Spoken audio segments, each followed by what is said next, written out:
Hello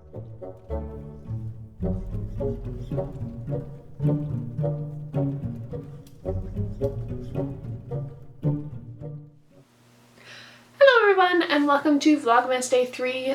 Today I am bringing you my Christmas gift guide of pretty books to buy people. So I've gone through all my bookshelves and picked out the prettiest of the books that I think that I own. Some of them are going to be like series to collect, some of them, and like I've just pulled examples of those, and some of them are specific editions. Today's tea was an English breakfast tea, which, because it was just a simple black tea, I actually just drank it before I started filming. I drank it with my breakfast this morning. It was quite good. It was just like a plain black tea, which I don't often drink. I tend to drink more like fruity or like flavored teas, so it was kind of a nice change of pace.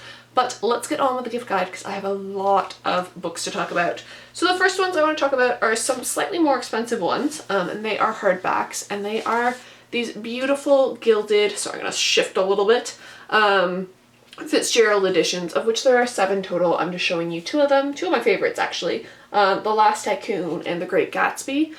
They are beautiful. You can see they've got like a metallic finish. They also come with a beautiful little bookmark attached to the end. I haven't taken mine out yet.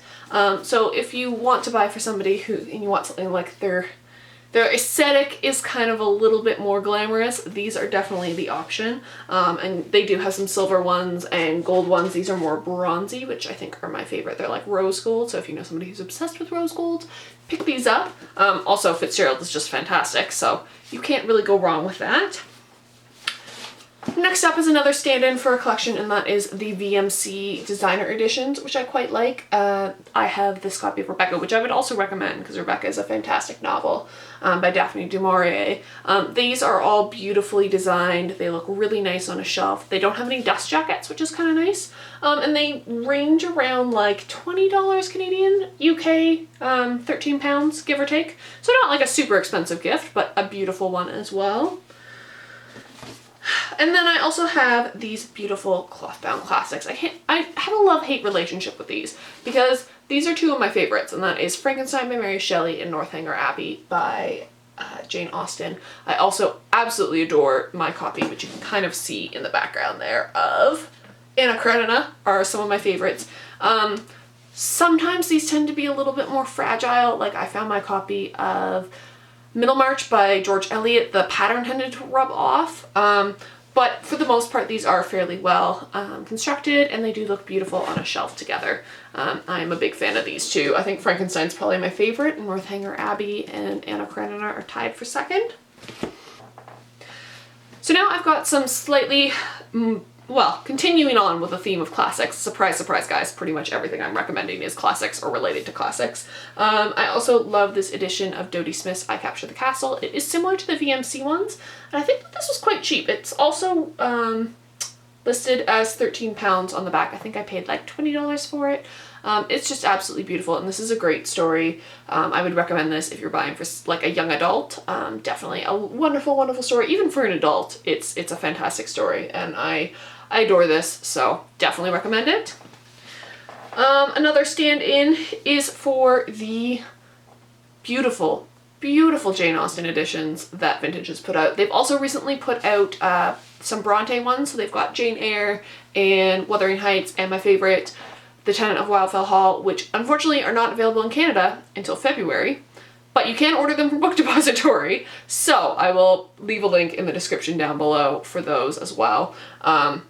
I love these editions. I think that these are my favorite. You can also get them in hardback, weirdly enough, but only from Anthropologie. And I've seen them, and I don't like them as much as the softback editions. I just prefer these. These are beautiful. They sit kind of squarely on your shelf, and they remind me a bit of the VMC with like this line down the middle of the spine. They've got a beautiful little quote, and the end papers on these are absolutely gorgeous. They mimic a design for another one. I think this is Sense and Sensibility's end paper, and they're just absolutely stunning. To the surprise of no one, if you're really stuck and you need a relatively cheap gift, I would definitely recommend the Penguin English Library. You can't really go wrong with these. I've heard they've changed the texture of these. These are a couple of the older ones that are more rubbery, but they might be changing them back. We're not entirely sure. So, buy with caution. I mean, they're still beautiful regardless. The design is done by Coralie Bickford Smith, similar to the Penguin Clothbound classics. Here I have Villette by Charlotte Bronte and The Tenant of Wildfell Hall by Anne Bronte. These are probably two of my favorite designs. I think Villette's one of my favorite. It's just so graphic and beautiful. It's also one of my favorite Bronte novels, as well as The Tenant of Wildfell Hall, so I definitely recommend those. So next up, we're getting into some little bit different from the usual staid, you know, getting all the penguins out of the way. And the first one is some nonfiction, and that is Classical Literature by Richard Jenkins. And it's a Pelican introduction. I love these. I want to collect all of them. This is the only one I own right now, but they look quite nice on the shelf.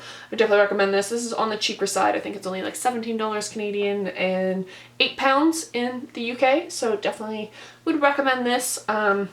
You can get these off Book Depository. As always, links for everything will be in the description. So this kind of gives a really good overview of why, like, classical literature, so Greek and Roman literature.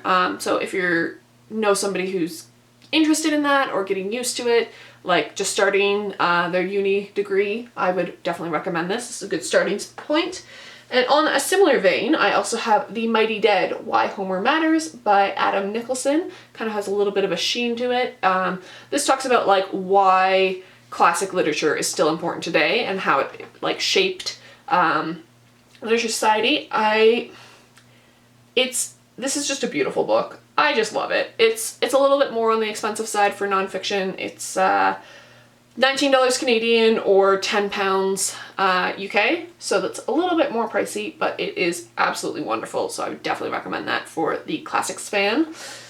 Another nonfiction one, because I was trying to provide a little bit of variety here. I know I don't talk about nonfiction a lot, I don't read it as often as I read fiction, is A History of the World in 100 Objects by Neil McGregor, and mostly I just wanted to point it out, this beautiful series by Penguin of trade paperbacks, and they've kind of got this orange spine with the white details, and they look really nice stacked together, and the fronts are all different. They're not super expensive. I think this is like $20 Canadian, so not super crazy. So definitely a good one for the history buff in the family. They have all kinds of topics. I have books on Edward III from England. I have one that's based on Shakespeare, so if you want to kind of cross over with history and Shakespeare, there's that. There's all kinds of these, and these are fantastic.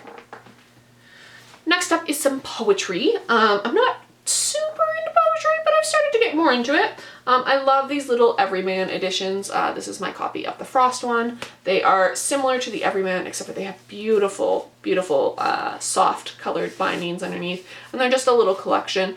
They're not super expensive. I think they're like $15 on Book Depository, so definitely would recommend these. I am slowly collecting. I think I have like 4 of them. So I have Sylvia Plath and Emily Dickinson and Robert Frost, and then one that's like monsters for Halloween that I picked up.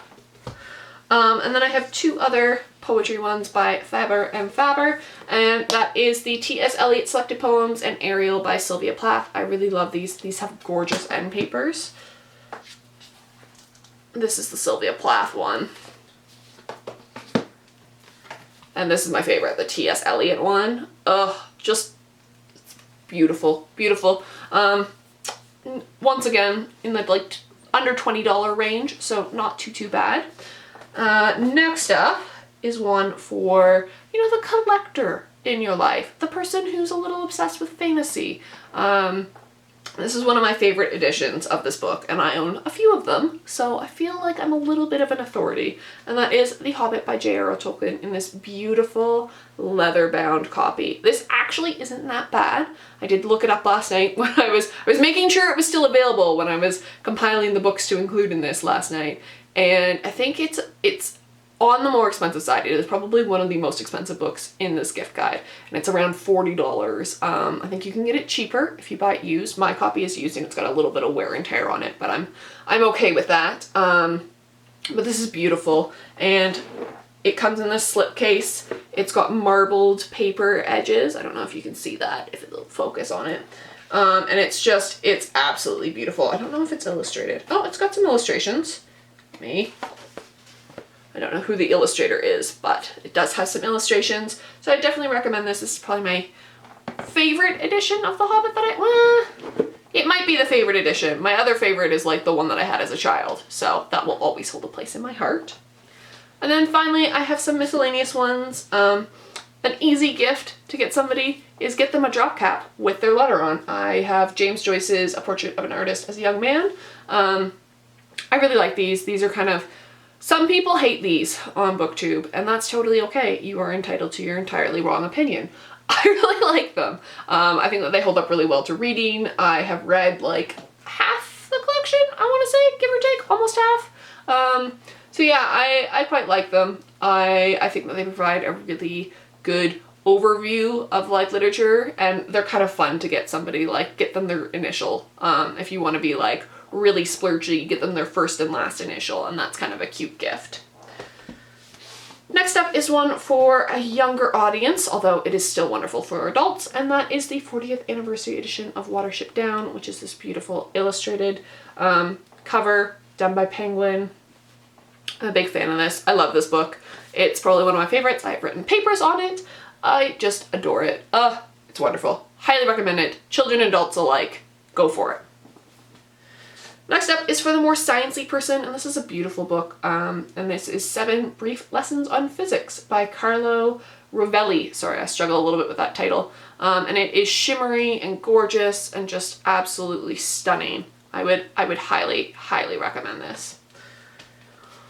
Next up is one that I actually received as a gift myself this year for my birthday, and that is The Canterbury Tales, a retelling by Peter Ackroyd, and the original author is obviously Geoffrey Chaucer. But yes, this like tells it in our vernacular, so it's really good for the person who struggles maybe with reading Shakespeare, but like likes the story, but struggles sometimes a little bit with the language. Or if you're just, sometimes, I'm sorry, I love Chaucer, don't get me wrong, I've read Chaucer in the original, but sometimes I miss things because of the language, so I really like this edition. It is beautifully illustrated, and it has illustrations on the back, and I would definitely recommend this. Last up, and I'm really hoping the pile of books beside me that I've accumulated, is some fairy tales, and that is Angela Carter's Book of Fairy Tales, which is beautiful. This is an absolutely stunning copy. On the slightly more pricey side, but definitely worth it. I think it's like $20, so it's not, none of these are exorbitantly expensive. Let's be entirely honest. If you're giving a gift, $20 is not that much to spend. And that's Canadian dollars, to be fair. So for the Americans and the British and the Europeans who watch this and the Australians, I am talking, when I say dollars, I mean Canadian dollars. I am Canadian, I do default to that. This has some fantastic stories. They are retellings of fairy tales with a definitely feminist slant, but it is fantastic. I love Angela Carter. I think she is one of my favorite authors for fairy tale retellings. As you guys know, I did read her Bloody Chamber collection of stories, which I think some of these are actually included in here. I'm just gonna do a quick check. Yeah, it's definitely good. I would recommend this for anybody who's like a Disney fan, or like who likes the traditional things, has to kind of give them a little bit of a twist. And they aren't quite, they are almost as dark as the original fairy tales that they are based on. So these are fabulous. So that is my holiday gift guide of pretty books. There will be 2 more holiday gift guides. The other 2 are going to be books I have given and books I have received. So I'm going to give you a look at books that I have myself gifted to people. And I'm also going to do a collection of like bookish things. So like paraphernalia, like clothing and not toys, but like collectibles and stuff like that you can gift to people. If people are like, I just don't want another book, you can still give them bookish things, just maybe not a book. So I will see you guys tomorrow with the next day of Vlogmas. Bye!